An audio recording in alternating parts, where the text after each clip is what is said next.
اس کے بعد جب حکیم اللہ محسود یہ ٹی ٹی پی کے امیر تھے، یہ جب امریکی ڈرون حملے میں مارے گئے تو اس کے بعد ٹی ٹی پی کی سربراہی یا ٹی ٹی پی کی امارت کے حوالے سے اختلافات پیدا ہو گئے۔ تو پھر عمر خالد خراسانی نے ٹی ٹی پی سے علیحدگی اختیار کر لی۔ پہلے انہوں نے اپنی ایک تنظیم بنائی احرار الہند کے نام سے، پھر اس کا نام بدل دیا، انہوں نے جماعت الاحرار رکھا، اور پھر انہوں نے کچھ بڑے حملوں کی ذمہ داری بھی قبول کی۔ واہگہ بارڈر، لاہور پارک اور اس قسم کے کچھ اور واقعات کی ذمہ داری بھی جماعت الاحرار نے قبول کی۔ بنیاد اس کی محمد ایجنسی تھی، آج ضلع محمد کے نام سے یہ جانا جاتا ہے۔ 2014 میں جب آرمی پبلک اسکول پشاور کا واقعہ ہوا اور اس کے بعد کارروائیوں کا سلسلہ تیز ہوا حکومت پاکستان کی طرف سے، پاکستانی فوج کی طرف سے، تو ٹی ٹی پی کے بیشتر لوگ جو تھے وہ افغانستان چلے گئے، اور یہ بھی جو ہے ادھر چلے گئے عمر خالد خراسانی۔ 2020 میں مفتی نور ولی محسود جو آج بھی سربراہ ہیں ٹی ٹی پی کے، یہ 2020 میں ٹی ٹی پی کے امیر بنے، اور عمر خالد خراسانی کو انہوں نے واپس لانے کی کوشش کی۔ کچھ دیگر تنظیموں کو بھی انہوں نے ساتھ ملایا، ایک اتحاد بنایا، اور درجنوں ایسے گروپس ہیں چھوٹے بڑے کہ آج جو ٹی ٹی پی کا حصہ ہیں، اور جماعت الاحرار اس طریقے سے پھر ٹی ٹی پی میں ضم ہو گئی۔ Umar Khalid Khurasani T T P کی مذاکراتی ٹیم کے ایک اہم رکن تھے، اور یہ سلسلہ بھی جاری تھا کہ ان کی گاڑی جو ہے یہ ضلع برمل پکتیکا میں اگست 2022 میں ایک آئی ای ڈی دھماکے کے ذریعے اڑائی گئی۔ یہ قتل ہو گئے، ان کے داماد بھی مارے گئے، اور ان کے قریبی کچھ 2 یا 3 ساتھی بھی مارے گئے۔ افغان حکومت نے اس واقعے پر بھی خاموشی اختیار کی تھی، اور لگتا یہ ہے کہ شاہد عمر باجوڑی کی اس واقعے پر بھی افغان حکومت کی طرف سے کوئی رد عمل نہیں آئے گا، کیونکہ اگر اس طرح کا کوئی تصدیق وہاں سے آتی ہے یا افغان حکومت اس پہ بات کرتی ہے، تو پھر ظاہر ہے کہ یہ اعتراف ہوگا اس چیز کا کہ ٹی ٹی پی کے لوگ یا ٹی ٹی پی کے جو کمانڈرز ہیں یہ افغانستان میں موجود ہیں۔ اب کیا اس واقعے کے اثرات ہو سکتے ہیں؟ ظاہر ہے کہ اس واقعے کے اثرات جو ہیں یہ پڑیں گے۔ افغانستان بار بار تردید کرتا ہے، افغانستان کی حکومت بار بار پاکستانی دعووں کی تردید کرتی رہی ہے، اور پاکستان بار بار یہ کہتا رہا ہے کہ ہم نے متعدد وارداتوں کے شواہد بھی کابل کے ساتھ شیئر کیے ہیں، افغان حکومت کے ساتھ شیئر کیے ہیں، اور افغان سرزمین جو ہے پاکستان کے خلاف استعمال ہو رہی ہے۔ پاکستان کی نگران حکومت ہو، پاکستان کی عسکری قیادت ہو، یا پاکستان کا دفتر خارجہ ہو، پاکستان کی سیاسی قیادت ہو، سب کا یہ کہنا ہے، سب کا یہ الزام ہے کہ یہ جو ٹی ٹی پی کے لوگ ہیں یہ افغان طالبان کے زیر اثر ہیں، اور یہ افغانستان میں موجود ہیں۔ ان کی ساری پلاننگ جو ہے یہ افغانستان میں ہوتی ہے۔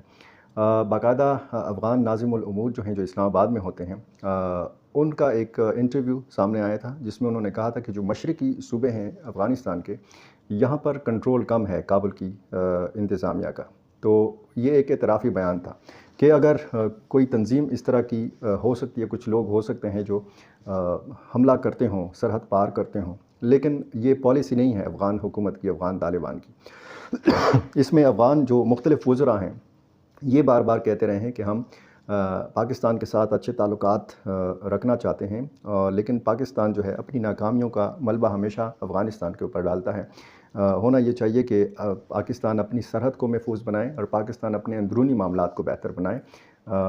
بجائے اس کے کہ وہ افغانستان کے اوپر الزامات لگائے۔ لیکن جب اس طرح کی وارداتیں ہوتی ہیں تو ظاہر ہے کہ پھر ایک سبکی کی صورتحال پیدا ہوتی ہے افغان طالبان کے لیے۔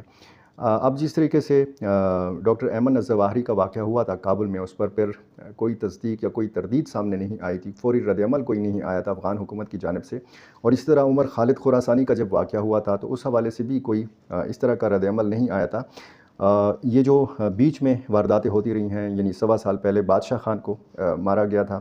11 مہینے پہلے عبد المنان عرف حکیم اللہ کو مارا گیا تھا، اس پر بھی افغان طالبان کی طرف سے کوئی لب کشائی نہیں کی گئی تھی، کوئی رد عمل نہیں دیا گیا تھا، کوئی تصدیق نہیں کی گئی تھی۔ اب یہ مختلف جو ہے امکانات ہو سکتے ہیں۔ یہ کہا جا سکتا ہے کہ جی شاہد عمر باجوڑی کا کوئی واقعہ ہوا ہی نہیں ہے افغانستان کے اندر، اس کی تردید بھی سامنے آ سکتی ہے، اس کی یہ اس طریقے سے بھی تصدیق سامنے آ سکتی ہے کہ یہ واقعہ تو ہوا ہے لیکن یہ افغانستان میں نہیں ہوا، یہ پاکستان میں ہوا ہے، اور یہ بھی ایک امکان ہے کہ افغان طالبان پچھلی کچھ واقعات کی طرح اس واقعے پر بھی خاموشی اختیار کر لیں۔ ذبیح اللہ مجاہد بہت محتاط طریقے سے بات کرتے ہیں، آپ کو پتہ ہے، اور جب اس طرح کا واقعہ ہو تو پھر ظاہر ہے کہ اس میں پھر چونکہ پاکستانی طالبان کا نام ہے اور پاکستان کا الزام جو ہے وہ ظاہر ہے کہ اس سے مضبوط ہوتا ہے۔ انٹرنیشنل کمیونٹی میں جس طریقے سے پاکستان اپنا مقدمہ پیش کرتا ہے، جس طریقے سے دفتر خارجہ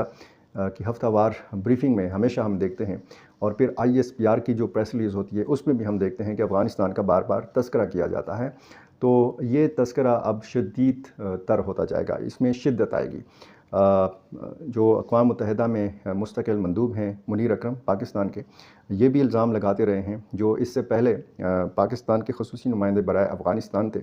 ایمبیسڈر آصف علی درانی، یہ بھی الزامات لگاتے رہے ہیں۔ سابق نگران وزیر اعظم انوار الحق کاکڑ بھی یہ کہتے رہے ہیں۔ موجودہ عسکری اور جو سیاسی قیادت ہے اس کا بھی یہ کہنا ہے کہ افغان سرزمین جو ہے وہ پاکستان کے خلاف استعمال ہوتی ہے، اور افغان طالبان اس حوالے سے پاکستان کے ساتھ کوئی تعاون نہیں کر رہے۔ یہ بہت سارے معاملات ہیں، بہت پیچیدہ اور بہت حساس معاملات ہیں۔ دیکھنا اب یہ ہے کہ یہ جو تازہ واقعہ ہوا ہے اس کے پاکستان اور افغانستان کے تعلقات پر کیا اثرات پڑتے ہیں۔ بہت شکریہ۔